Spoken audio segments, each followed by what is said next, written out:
Here we are with Broken Worlds. We were using that to run Exalted, Skeleton Keys, and this is episode 15, listeners. The last episode. No more role-playing, just talking about Broken Worlds and Exalted and Skeleton Keys. It is May 2018. I was Devin the referee, and we had X playing Y. Nicole playing Tepet Burrell. And Kevin, who played Poison Orchid. So, gang, here we are, hot off the heels of the last episode. This was our first experimental game where we ran each episode for under an hour just to kind of see what was going on. And this was a game that was our second powered by the Apocalypse, based off the Apocalypse World game. And it was Broken Worlds, the game that was based off of, written by the creator of the webcomic Kill 6 Billion Demons, which is a really fun webcomic. Broken Worlds is a game to play games in that world, but Kill 6 Billion Demons is so exalted, and I think it's by happenstance. I don't even know if the creator actually reads Exalted beyond having heard of it after he started the webcomic. I'm not too sure on that. I think it was just serendipity. But this RPG runs really good for Exalted. We did it vanilla. We didn't have to change a goddamn thing. And we did it for 15 whole sessions.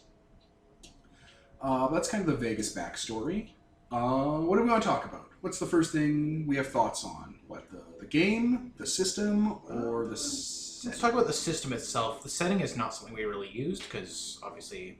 I meant, there's three layers to Skeleton Keys. There's the game Skeleton Keys, like taking place in the underworld with your characters. There's Exalted, coming back to Exalted after, I think, about a year now. And there's the system for Broken Worlds. So, I see it as three layers like that. But yeah, let's talk about Broken Worlds, because that's the newest thing. So, Broken Worlds is powered by the Apocalypse, which, just to give another brief breakdown from our intro that you might have listened to, means that it uses the same kind of framework. It's not a universal system, it's not a generic system. It's a series of design principles and ideas that people take and remix to make their own game. The most obvious thing is a lot of them, but not all of them, use 2d6 plus modifier, very simple. Some of them are diceless, some of them are resource spending. It uses the concept of moves, which is just codifying into mechanics what we do in fiction normally, and as a way to push forward kind of events in the game. And I think for me, one of the most important things is it's reactive. The DM or the referee, the person who's nominally, quote unquote, in charge, which isn't really a thing, they don't roll. I didn't roll at all during this game. I only ever reacted to you two. So that's the barest bones. Oh, and playbooks. The idea that character archetypes and thematic and narrative archetypes are codified and segregated into their own little options called playbooks that you can pick and heavily customized to make your own thing while staying within that theme. Yeah, they're wildly varied and also very open-ended, so you can choose like one of the playbooks and it can be just a whole bunch of things. It's a weird paradox, right? Yeah. Like, it's not generic, it's actually very specific, but in that specificness, it's super open-ended. Mm-hmm. Like, I don't know if the boss was ever meant for what you were doing for being like this, Dark Souls, cleric, beast, bloodborne monster that had fucking undead servants everywhere. Yeah. I don't know if that was ever envisioned. Yeah, that was really thanks to the martial arts system, especially, where I wouldn't even call it a system, it's very simple. It's just more moves you can take that aren't specific to a playbook. Yeah. Basically playbooks give you a lot of kind of different moves and actions that change how you interact with the base game and are tied into your fiction. I found all 9 of them that are present in Broken Worlds to be really neat and interesting. Yeah. Which we've said before. We've really praised it because it's super fun, gets me all jazzed. I was not expecting to be as lethal with my character choice. Yeah, you were kind of... It's silly, it's the assassin type, but I thought, you're used to having sneaking characters having to basically not be in combat. You have to attack from the shadows or else you're screwed. Mm.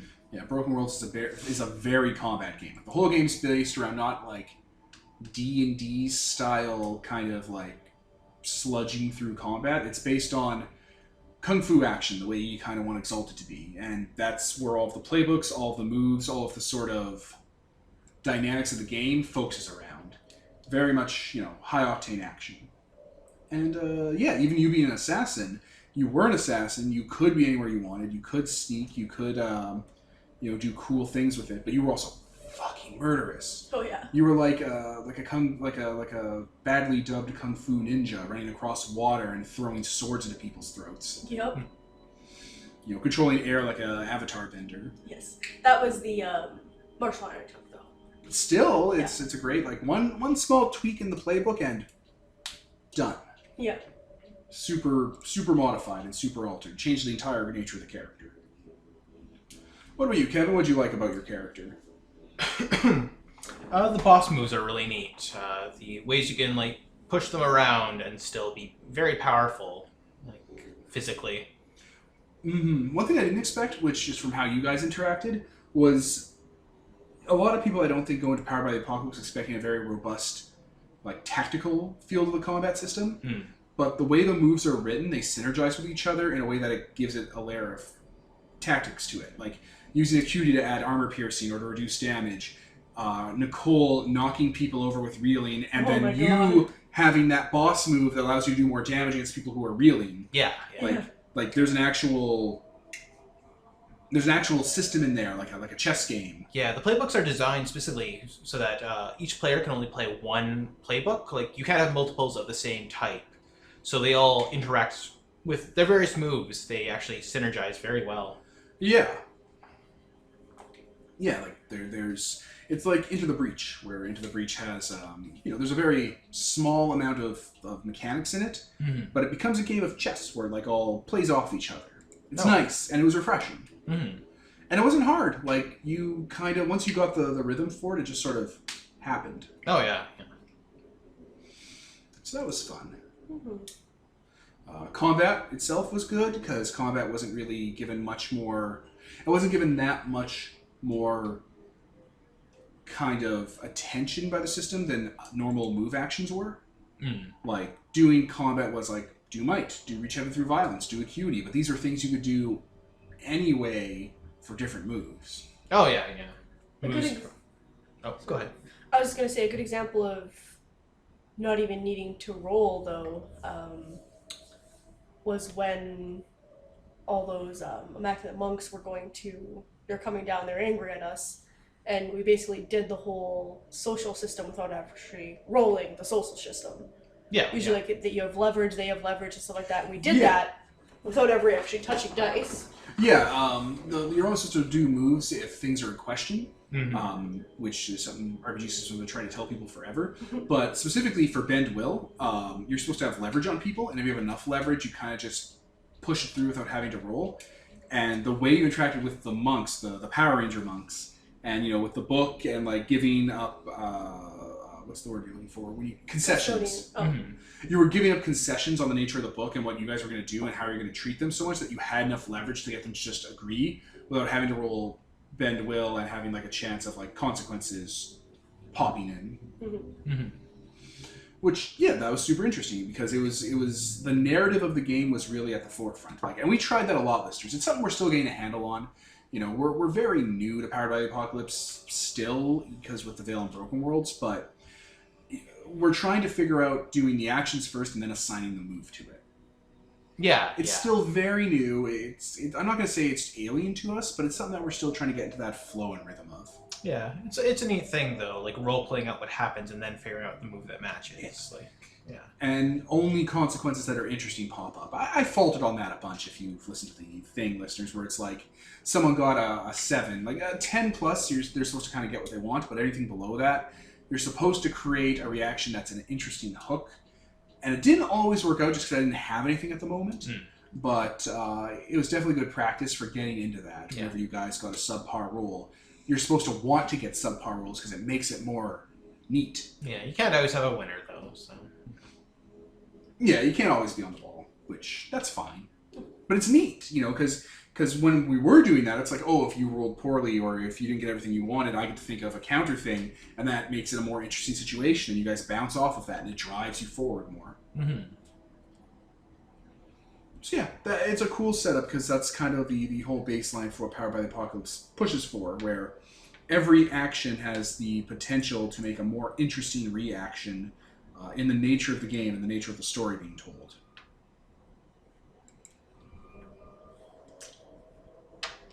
Yeah. really have anything to add to that. Fair enough. So, Broken Worlds, yeah, I would recommend it. You can get it off of the Kill 6 Billion Demons Patreon. It's super fun. It's super interesting. And I think it's a good intro Powered by the Apocalypse game. It's not the best. It's not like the highest tier. But for doing Exalted and for doing that kind of game, it kind of, it really stood out to us. Yeah, the games and settings where you want to lean more towards, the narrative than the mechanics, definitely. Yeah, like let me see. Blades in the Dark is really well done. So is apparently Masks and what's it called? Monster Hearts 2. Apparently those are like the high watermark for kind of just how they all integrate really well. Mm-hmm. But yeah, I only saw a few little issues I had. Like the moves, either I wasn't familiar enough with the base moves, or this is an actual kind of nitpick. They didn't seem to encapsulate all the kind of things we were doing in the game at one point or another. Yeah, it could definitely do with a few more types of moves and whatnot. Yeah, like another revision, maybe adding one or two more in. Like, I don't know what I'd recommend, but I could tell there was, like, gaps. Yeah. And the generic moves, Overcome, like where it's like roll for each stat, and it's kind of like a generic do anything move. That feels like that's a placeholder. Yeah. I always felt bad when I picked Overcome. Because it very much felt like a roll 2d6 plus a stat, and, just kind of make up a custom move as you go along. Which...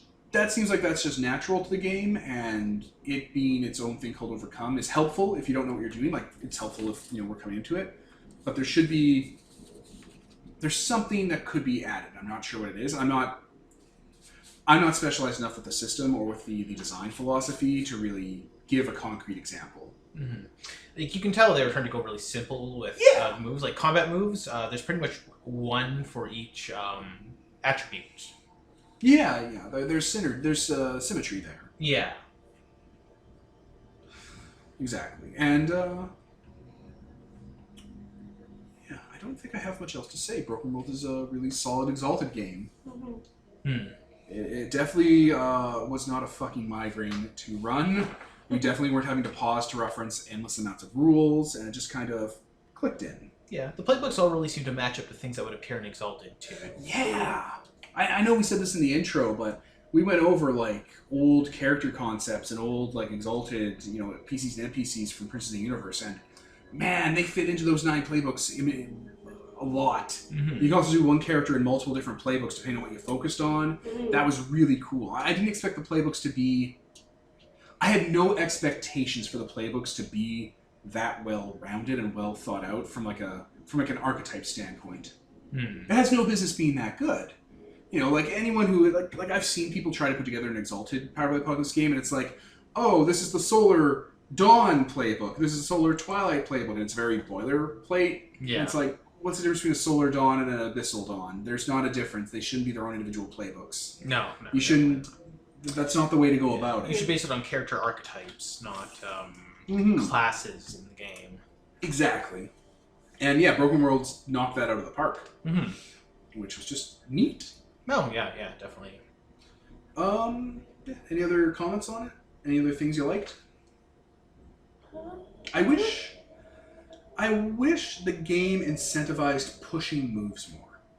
Yeah, there's really didn't do no that. much reason to do it. It's Maybe because they were so short, the sessions. maybe, yeah. You didn't really ever run out of your 2 power dice. I never used them. Yeah, and there wasn't really a chance to. Yeah. It didn't come up enough. That could have been just how we were running, Maybe if we were to do this game again, like a different, like, Exalted game. Because I think we'll definitely come back to Broken Worlds. Yeah, it's a good system. I like it. Like, guaranteed we're going to do Exalted and Broken Worlds again, but maybe I should have been making the challenges and the scenes, like, more scenes and more robust challenges to make you want to push moves. Because you should be spending power die like candy, in my opinion, and you should be gaining them like candy. Because you're pushing, you're taking chances, and you want to fail because failing makes things more interesting. Yeah. So, that could have been us. Which is why I'm very reticent to blame anything in, in Broken Worlds or The Veil, just because we're very unfamiliar with it. They're very much not traditional games. Mm-hmm. Like, I was much more critiquey of Godbound and, say, Exalted, just because I know them. I fucking know what they are. I know exactly what they're doing and what they're doing right and wrong and where it's failing, but it's harder with Apocalypse World games. Hmm. Because I don't know if I'm missing it, or if I overlooked something obvious that I should have picked up. Yeah. Well, if we give it another playthrough, then I'm sure we'll pick up on a lot of the stuff that we've missed the first time around. Yeah. Though definitely a good way to just kind of, get where it could be smoothed over. Like, add more scenes in, maybe add more hooks in, make things a little more lively. I think because of the nature of the setting of Ten Gods Mountain, it was a very somber setting. There was a lot of, like, isolation and Spartanness going on. Mm-hmm. Like, it's supposed to feel kind of empty and rainy all the time, even though it was a full setting full of people. Yeah. That might have contributed. Like, if this was like Nexus, or you guys were hanging out in, Chiaroscuro or something, If it was a Nexus, we could have just ended the game with it blowing up. Yeah, he could have blown up again. Fuck off, Jim. Nexus is the real blow-up city. But if this was like a realm, dynasty politics game, I think there would be a lot more, like, friction happening. Mm-hmm. But the aesthetic of Ten Gods Mountain, of it being a lonely ghost world, I think that's kind of what, that might have been the key thing there. Yeah. We definitely didn't use many moves that weren't combat moves. Like, Apply the market. Save for, like, Query the Cosmos and whatnot, and Apply the Market, yeah. We did not use Apply the Market at all. Yeah. And I kept looking for a chance to spring it, like, to push you guys towards being able to use it or get some fun with it, but it didn't come up. Mm-hmm. A busy market in Harbor Head where you guys are maybe looking for, like, rare ingredients, or maybe you're, cruising to buy information or pick up, something. Mm-hmm. It would kind of show up more there. Yeah.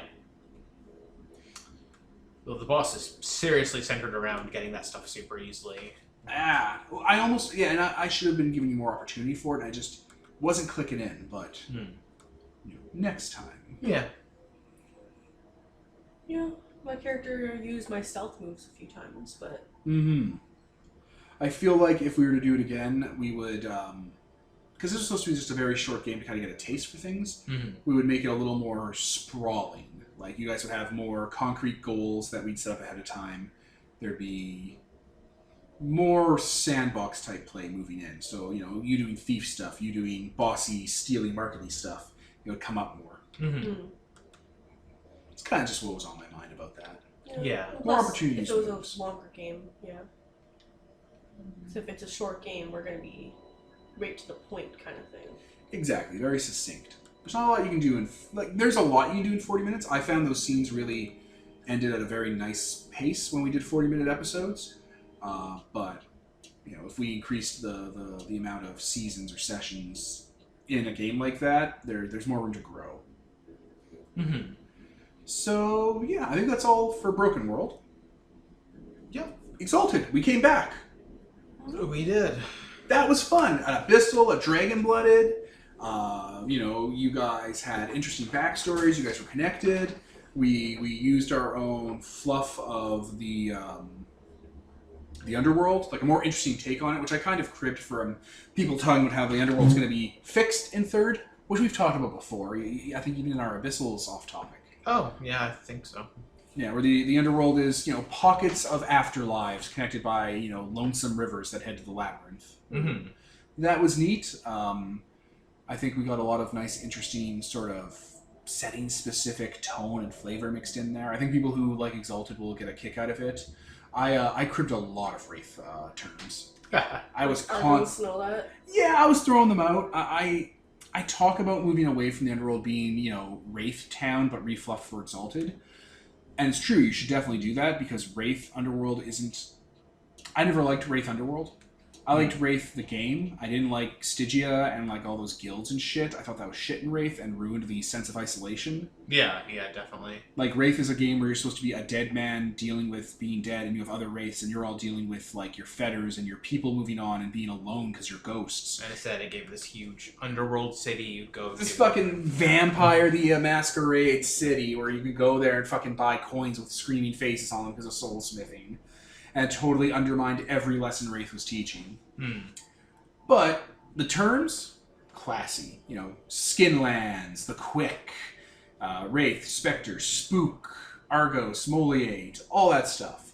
Very evocative, very, very nice. Mm-hmm. And yeah, we didn't have Stygia itself in Exalted, but having Ten Gods Mountain as this nice underworld city, I think it was robust.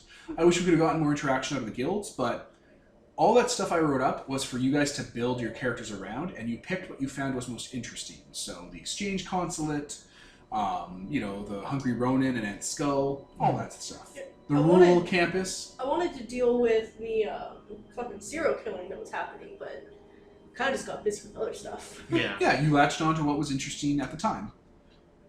You kind of you prioritized, which is good. Yeah. You know what I regret? Because I meant to do it. I was going to have Scarmelion show up again. Oh, Melion. yeah. Right, yeah. There's really no room for it, so... I should have thrown it in the dungeon. Like Melion would come back as Scarmelion, and you'd fight him, and it'd be it'd be like poetry. It would rhyme. But yeah, that was a nice return to form for Exalted. We didn't have a bunch of Exalts in there. That was nice. Yeah. I think there was one other. It was Smoothie Without, so there were 3 Exalts in the whole game. Yeah. And once we were done with him, he just kind of left the... Left the game. Yeah. But yeah, that was nice. It was very different from Prince of the Universe, where we had 50 different Exalts. It was a much more vast game. There was a lot more going on, definitely. That game was like taking over the world, so yeah. So this felt more focused, more focused, I guess is the word, more honed. But yeah, that's Exalted, that's Skeleton Keys, the setting, the game. Anything else you guys liked? What'd you like about your characters? What'd you wish you could have done with your characters? Any missed opportunities you would have liked? I didn't focus very much on the boss aspect. I didn't use a lot of his moves very often. I kept trying to throw you ways to use boss moves, but it was tricky. Yeah. There's really not many ways you actually use your gang. Like, there's there's dirty work, which is the big one. It's the move. Yeah. Outside of that, yeah, I think you have to make those opportunities. Yeah. Maybe if your character was... maybe you could have gone for something else and picked up the demi-boss move. If in retrospect. Yeah. If you wanted to focus on something else. Because you could have gone with the courtesan. Which is very much what I focused on character-wise. I mean, that's what you were doing in the game the whole time. You were, you even picked up the courtesan demi move, or the refined, but you focused on being a cult, being a witch, you focused on talking to people and being, social, and the boss stuff kind of fell to the background. I think, as a suggestion, if we were to have done this, if we could have do it all over, you might have been a refined, and you would have picked up the boss move as a demi move. Yeah, quite possibly. The refined or the hunger, one of the two. Yeah. I only say they were fine because you were so social and so like aesthetic-y, and you also had like that weird red sorcery. Like you were trying to use occult stuff all the time. Yes, definitely. And the hunger could also fit really well, but the hunger might have been too far in that direction. Yeah, quite possibly. Because the hunger gets weird, man. Something that pops up. You got a lot of thieving and assassinating done though. Oh yeah. You were flipping shit. Yeah, I was a fucking murder machine. Yeah. I don't know, my character did the thing I wanted to do. The only thing that would have come up is if her loyalty to people was like some of the different things that they were trying to do were conflicting, but they never were, so. Yeah, that might have been something that would have shown up if the game was a bit longer, if I had latched onto that earlier. It's definitely something that would have been nice to pop up. Would have been a little hard with Orchid, because Orchid's not very power grabby or anything like that. He's very much what benefits the city benefits him. So. Well, it could be that what benefits the city wouldn't benefit my grandma, though. True enough, yeah. He would have turned on her in a heartbeat. Yeah. Exactly. Yeah, and that's the thing. Like, I wanted to make the city better, but the first thing was making my grandma's life better. So. So you put your granny in a retirement home. Retirement soul steel brick. My character would have sided with the grandma. Yeah. I think probably the one thing the game might have needed, just in retrospect, a singular antagonist for you to kind of push against that was making the city actively worse. And that was Aunt Skull for a little bit, but you kind of waxed her. Oh yeah. She did not last. Murdered the shit out of her, yeah. Yeah, maybe it would have been better to kind of push the mongoose and the Cobra Kai and that abyssal, that tyrant mongoose. Yeah, the antagonists in this seem to make the mistake of meeting us in person on first meetings. Getting within melee. Yes. They kept getting punched into my crowd of goons and eviscerated. Reeling, visibly reeling. Visibly prone. Yeah, Jesus H. Christ. It was savage. Life hack. Yeah, pro tip listeners, if you want to win the game, always knock people reeling or cripple them, because then you just curb solve them. Your reeling is a fun thing to throw at people. Yeah. What else? Anything else? I don't know. Can't think of anything, no. That pretty much covers most of it. Yeah, overall, it was nice to come back to Exalted. It was nice that we found a new system other than Godbound. I like Godbound, obviously. Like, fucking people who listen to the podcast or who, I don't know, see the fucking off-topics we've done would be like, yeah, fucking duh. But Broken World was definitely a different change of pace that scratched an itch Godbound doesn't, or Godbound I don't think can. Like, something that's come up with me when I've been trying to take a look at the new Exalted module for Godbound. How like the social system doesn't really exist because you're supposed to kind of just role play it out. Well, that's true for basically any system, but Broken Worlds facilitated the role play better because it was actually, codified in the game. Whereas in Godbound, because OSR, D20, a charisma stat, not really the same thing. Mm-hmm. It's something that we've said multiple times we've missed from 3rd edition. The 3rd edition social engine is very robust and very fun. Yeah. Oh my god, the Killer Queen with that social system. Or her at the end of the game convincing the villain that she was the true That was antagonist. amazing. Yes. Every once in a while I remember that. I'm like, Jesus Lord. That's Fucking Christ. insane. It's time to get back inside. Yeah, you did the Inception thing where you're like, no, I'm the real villain. You were my pawn. He's like, what? No. You did it so well, though, that we beat him. Yeah. He was so thrown off. That would be a power die right there, spending a power die on, bend will. He died thinking he wasn't important. That was the best thing I could have done to And, him. like, he wasn't even real. Amazing. So now that we've done Broken Worlds, we have like 6 or 7 Power of the Apocalypse games that I've just, earmarked for us to try out. Ones that I want to try out are Masks, because we started watching Young Justice, and Young Justice it's amazing. Mm-hmm. The quote we keep saying when we watch it, because Young Justice is very complex and has a lot of, storytelling going on, and there's continuity, and things matter, and people act like real people, is we keep saying it's almost like it's a real show. Right. Because it's really well done. In a way that a lot of superhero media isn't, like the Marvel or DC movies. Like, Young Justice does things they wouldn't ever do, like having consequences and character development that was a little more believable. Instead, Right. they keep trying to go for the whole they're assembled thing, where it's like Fucking- they're not real people. Young Justice, pretty much everyone is being blackmailed. No, don't spoil shit. Okay. People might not have seen it. Fair. And I'm usually the guy who doesn't give a shit about spoilers. I'll talk about fucking Star Wars and Infinity Wars. I don't care. But Young Justice is something that's actually really nice to see because it's almost like it's a real show. We act like fucking people. There's a lot of quality storytelling happening. I think that's worth seeing. Mm-hmm.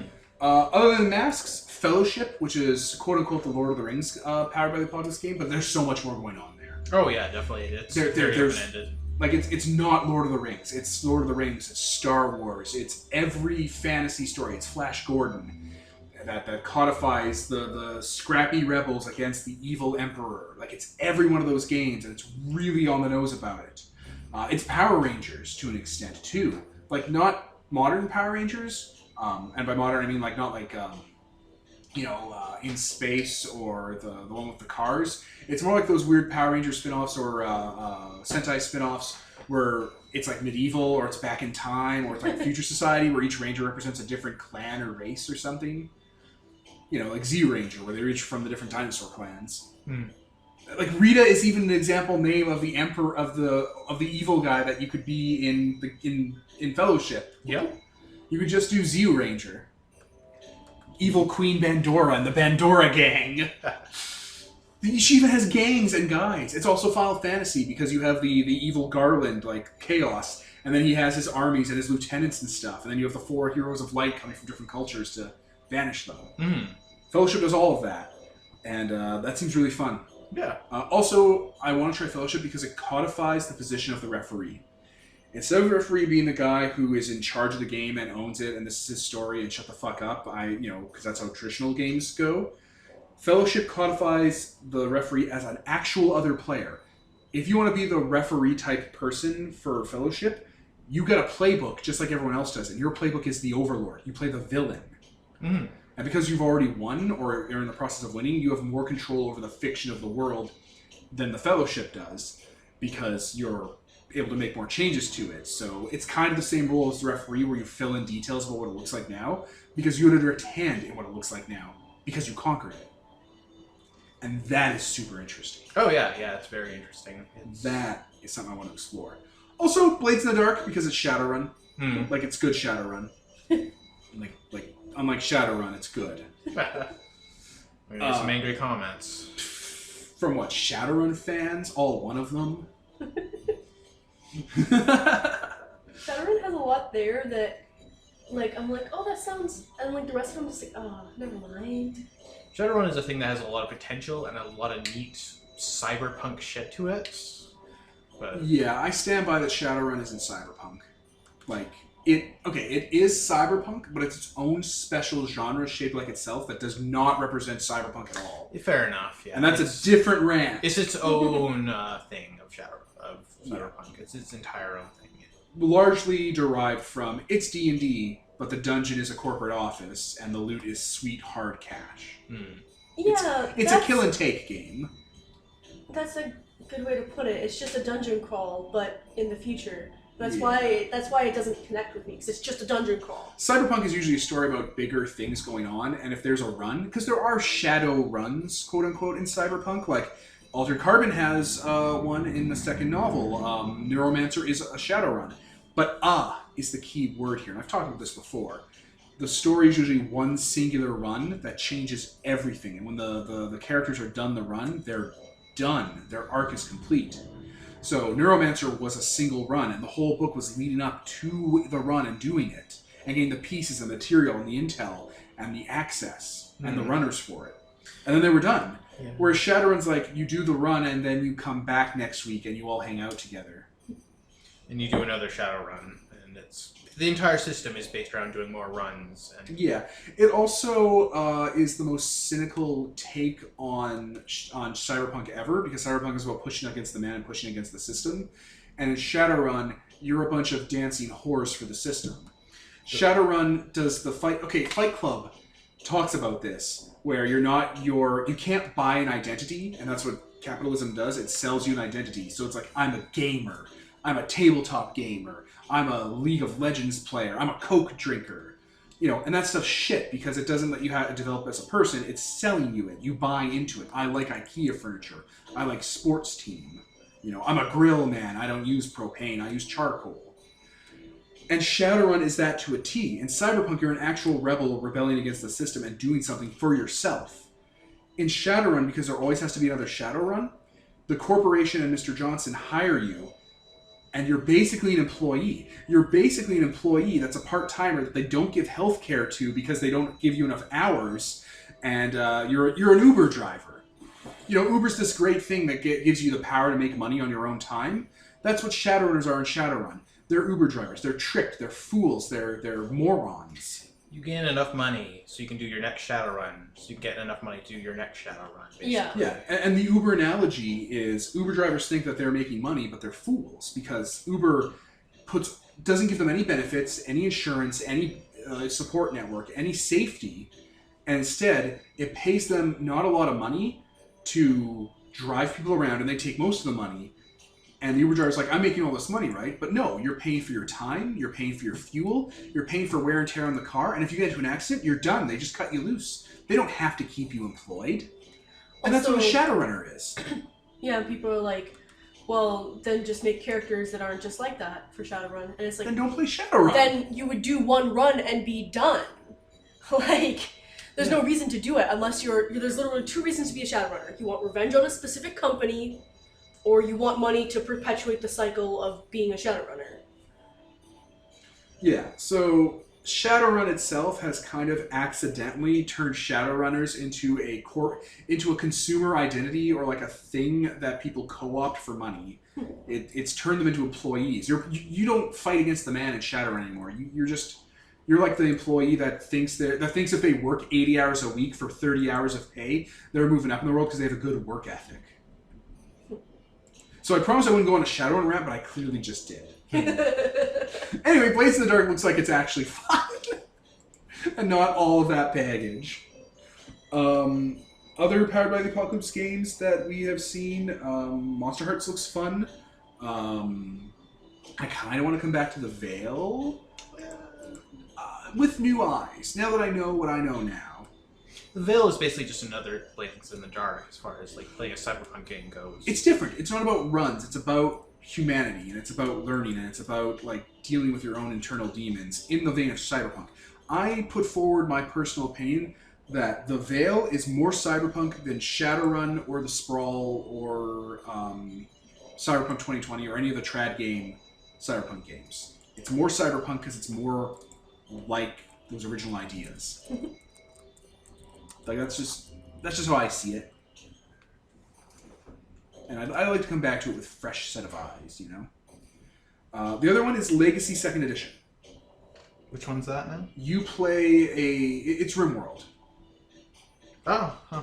Oh, that's the one where you play like colonists. Yeah. And your own tribe and whatnot. Yeah, you play the tribe, you play the individual colonists, time passes, things happen, and they have a billion spin-offs from the Kickstarter, like God's Fall, where you play gods, and you have angels, and you have cult members, and you have demigod heroes, and you have worshippers. Yeah, it's one where you play, instead of playing the full tribe, you play a hero of the tribe, and that changes depending on And you also point have of the game. tribe, too. Yeah. Yeah. There's also, what are they called? They call it Rhapsody of Blood, which is just Castlevania, apparently, but also in the Legacy setup. Huh. There's a lot of weird stuff. Being on a colony ship, straight up RimWorld, where you're surviving on like a planet with very little resources. It's a lot of Horizon Zero Dawn and Shadow of the Colossus style stuff mixed in. And the only other one I'll mention, the two other ones are Heroines of the First Age, which is superhero, but it's mythic and it looks neat. And there's a wrestling one that I haven't looked at yet, called like World Wrestling Apocalypse or something. Yeah. There's also the one where you're Downton Abbey staff. The Dark Shadows one. Yeah. That one sounds cool. Yeah, you're like maids and servants in an Addams Family style mansion with a crazy ass family that you have to keep from killing themselves and each other and everyone around them. Yeah, we've been watching Dark Shadows, the original soap opera, and it really feels like that. That's cool. All right, I think we have wrapped up at that point. On that note, because we have gone outside the realms of Exalted and this music that's playing. Yes, we have. So I think we're going to wrap up Broken Worlds Exalted and the Skeleton Keys aspect of it. So, for the last time in this series, I was Devin. Nicole. Kevin. And this, listeners, was sponsored by Nobody, and we're signing off.